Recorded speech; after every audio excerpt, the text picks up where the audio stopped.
One. Hey everybody, it's Will and Bill again. We're here for Neureal. We're gonna go through the prototype. We're gonna download it. We're gonna run it, and hopefully we can connect up to my server. Not server. It's not actually server. It's just a client that's running at my house. It's a default in there. I have to have that up because it's the only one hardwired, the IP and whatnot. So I don't know if that's actually gonna work, but we can at least pull it up and see all the see how the prototype works. We worked on it. I worked on it last year, pretty solid for a couple months. So 2 months worth of work. It embodies a lot of the stuff that we were thinking of. It needs some work. It's totally alpha stage, so it'll be nice. So anyway, but it does show off like some of the things, and we can kind of go through all that. And Bill's here to check it out. He's pretty interested. Greg was here earlier, and he's camera shy, so we didn't start the broadcast with him to introduce. But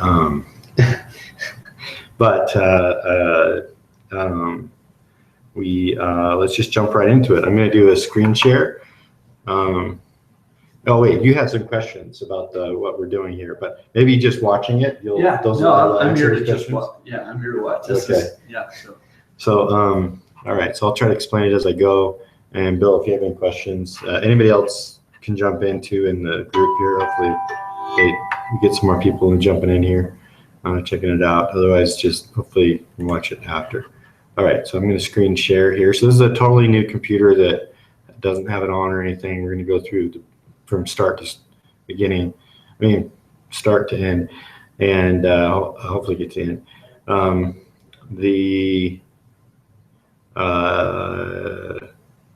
Let me think here. This is for Windows. So if you're interested in Linux, we can't do that on this machine because I don't have a Linux. We'd have to do Hangouts and all that. It's kind of screwy. Can't screen share and all that. So if you want to do Linux, then we're gonna have to work something else out and figure that out probably at some point. I realize that. So we'll probably skip that for tonight. But we'll try to do the Linux at some other time. Maybe Brian Bowles, who at the hackathon was able to get it all running on Linux. I hadn't done it before that, but at the $1 Million Bitcoin hackathon, first of the year, or first of last year, a year ago, he got that running on Linux, and so we were able to show that off. So we had 2 clients. Anyway, so here we go. I'm going to screen share, and we'll get right into it. All right. Okay. Whoa, that's craziness. Okay. I'm to infinity. Yeah. So hopefully everybody can see this. All right. So we're going to go to here. I'll just do it in Firefox. All right. So we're just going to go to Neureal.net.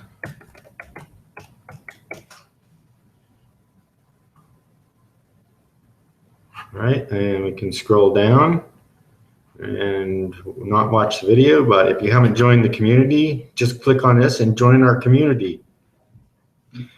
You can follow us there. We haven't done much on there lately, but that's where we do cool stuff. So let's keep going down.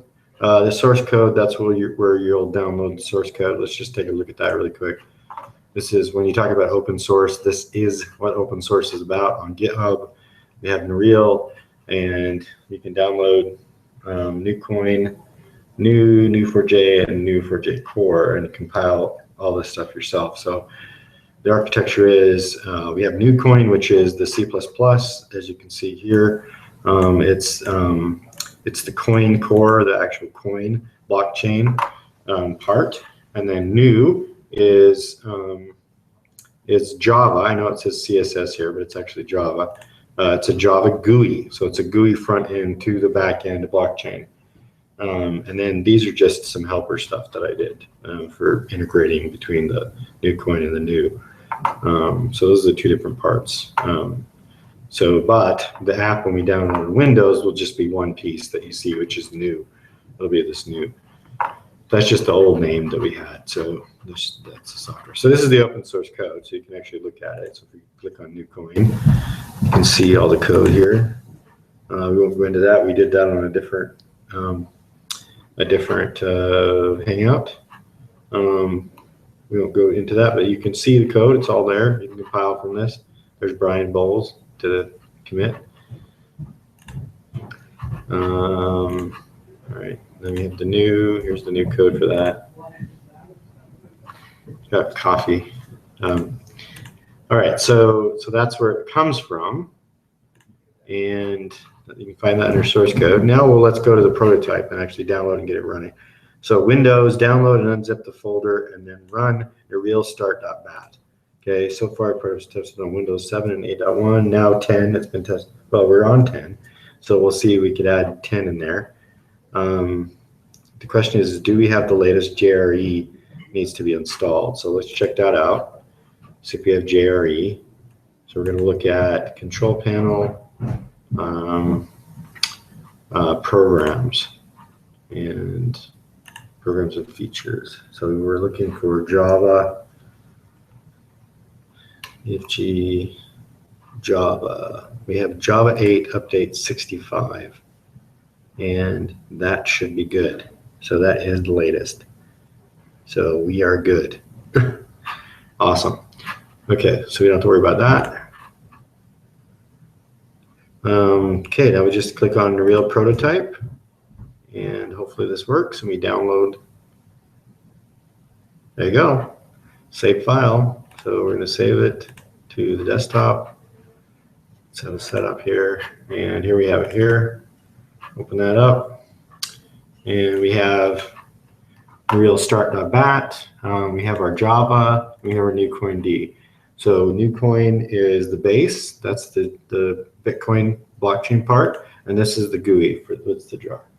So how we run it is we click Neureal start.bat. So I want to decompress this into a folder. So this is compressed, so it's not going to work. So I need to 7-zip. I need to unzip it, extract here, or we could do it in a folder. We'll do it in a folder. Okay, so now we have an extracted file. Let's open that up. And we run Neureal start.bat. So let's do it. You ready? Oh, that takes me back to my DOS days. Yeah.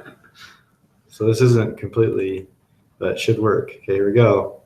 Run, run, run. Ooh, it's doing something. Here we go. Allow access. Okie dokie. Let's pop this big so you can see it. Maybe change the font. That's really freaking small. Here's our GUI. Here's our NewCoin. So this is the NewCoin. This is the actual blockchain. Let's change the property so we can see the text. Cursor size.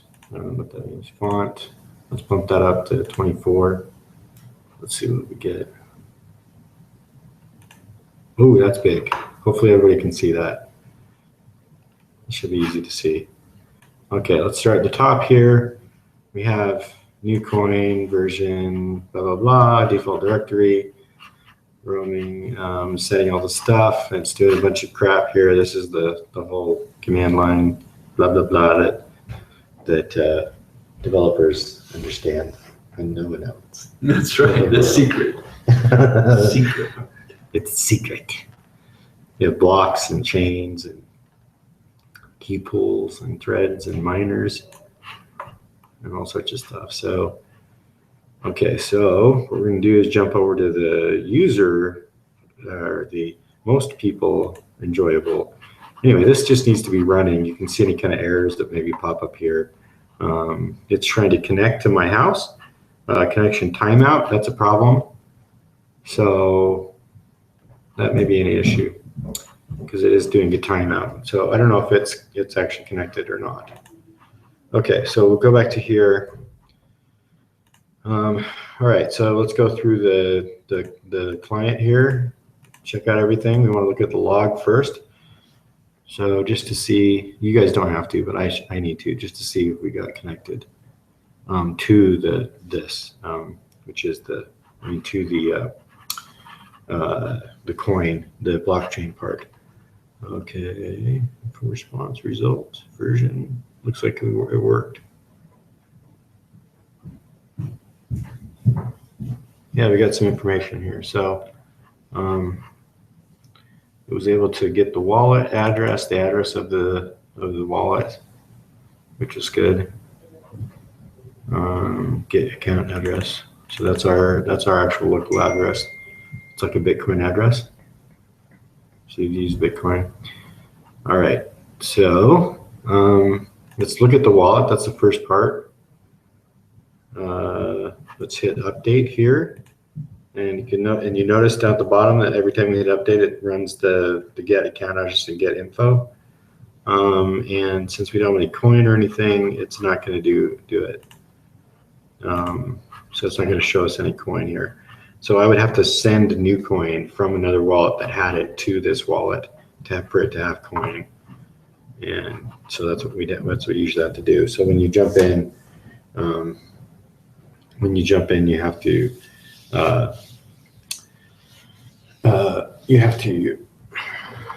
get some coin from someone somehow. Or you can mine it though, actually. So this shows coin age, new mint, minted coin. You can mine it. This is your stake. That's proof of stake. Money supplies is how much coin is in the system. So it's not actually connecting to my server at home. It's getting connection timeout. So we're not going to see what the money supply of the system is. It's a lot higher than 0. I know that. So it's been running. The blockchain that we're running has been running for a long time, and it's probably too big anyway to grab. We need to reset the blockchain and start out with a new one, a new Genesis block. So without going into all that, basically the idea is that you start over the whole system, like everything from scratch. But it's really hard to do because everybody who's using it has to coordinate that, or else there's multiple blockchains. So it's kind of hard to get these coins started in a cohesive way. But you can do it. It's just you can always make a new Genesis block, which is the very first block of the blockchain. All right, so let me just go through the ones here. The most important ones are the miner right here and the market, and there is this robot, but I'll explain that later. So if I had some coin, I could actually start this miner, and what would happen is let me see if I can make this bigger. It's probably too big for everybody, and this isn't going to start right, but I can try, I guess. When I hit start here, the little Cylon eye goes by, but what it's doing is it's starting a miner, which is going to predict the Bitcoin to USD price. So it's going out to Bitstamp, getting the current price, and it is attempting to predict. So you're going to see the graph here, and it's going to there's actual and prediction. You're going to get the actual price of the Bitcoin, and you're going to get the green as the prediction. So the green is going to stick out a couple ticks into the future, a couple periods of time into the future. So it's going to kind of poke out from the yellow. So you get the yellow curve, and then you get the green curve. It's going to poke out in front of it, but it may or may not match it, because it's trying to predict what it's supposed to be. So as it goes, you could leave it here, and we can actually look and see what it's doing over here. So what it's doing here is it's grabbing the data. So it's actually grabbing the history data from the Bitstamp. So there's the price, 43. So it's sitting there every whatever amount of time, and it's saying, okay, what's the current price? And it's not changing much, is it? For 435.39. So it's getting the current price right now. And what it's going to do is it's going to build up some data. It's going to wait and grab a bunch of data, build up the data, wait for a while to get enough data, and then it's going to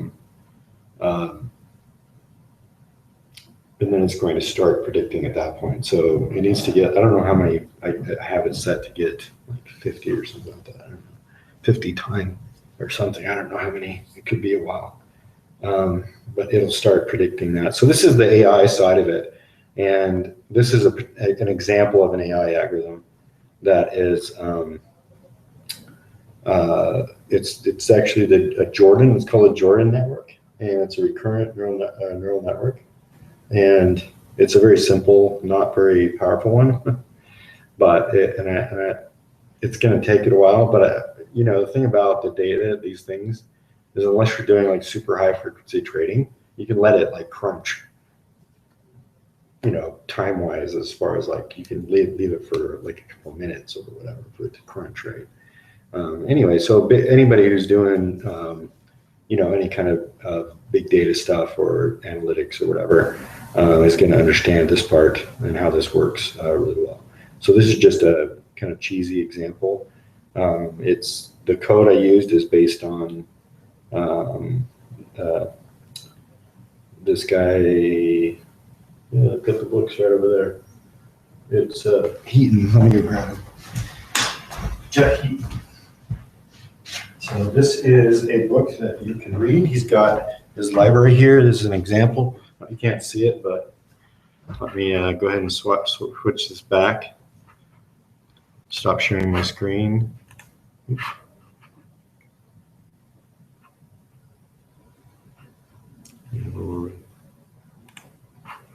Okay, so we're back here. I'm just going to show you the book. So this is Jeff Heaton right there. Jeff Heaton. And he just wrote this book on a Kickstarter called Artificial Intelligence for Humans.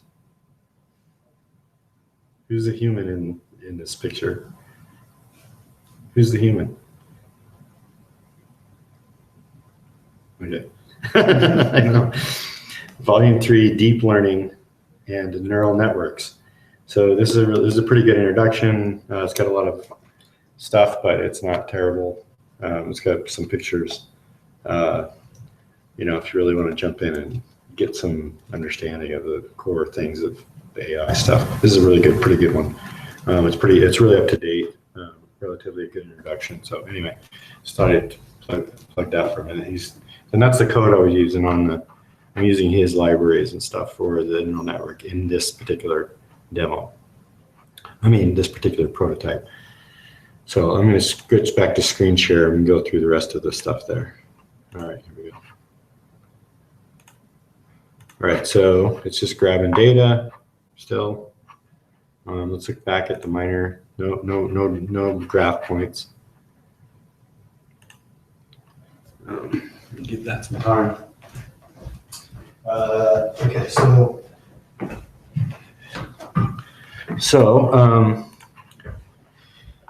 let's look at, if you know anything about Bitcoin, you understand the wallet, so that's pretty straightforward. You have send, receive, you can scan, there's your address. That's not actually working the QR code. That's not the real QR code.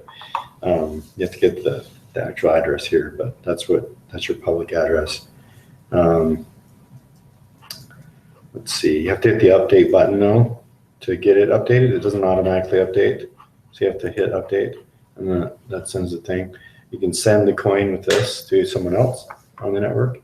You just need their address. That's pretty straightforward Bitcoin stuff. Okay, so we talked about the miner. Let me just go a little bit into what this bar at the bottom is. This is the trading bar, and it doesn't just try to predict the price. What it does is it also tries to do a trading bot. So it just tries to see when it should buy and sell. So that trading is like how much money it has. So it does like a fake buy and sell of the coin. So you start out with one Bitcoin at the beginning, and then it will trade that one Bitcoin and try to maximize the return on that to see if it can buy and sell and make money by using that prediction. So that's what it does, and it may or may not actually make money or not, but that's the test of it. So okay, so that's pretty straightforward then. It all makes sense. That bottom line is this robot. So when we look at the robot, This is the same thing. Trading BTC to USD, you can put in your Bitstamp and do the trading on Bitstamp. So you put in your key there, and it would trade for you, because that's what that's getting ready to do. Now let's jump right into the market. Actually, I'm going to go grab a coffee really quick. I'll be back. Can you actually pause? I think I can pause it. Here, I'm going to pause it, and then I'll be back.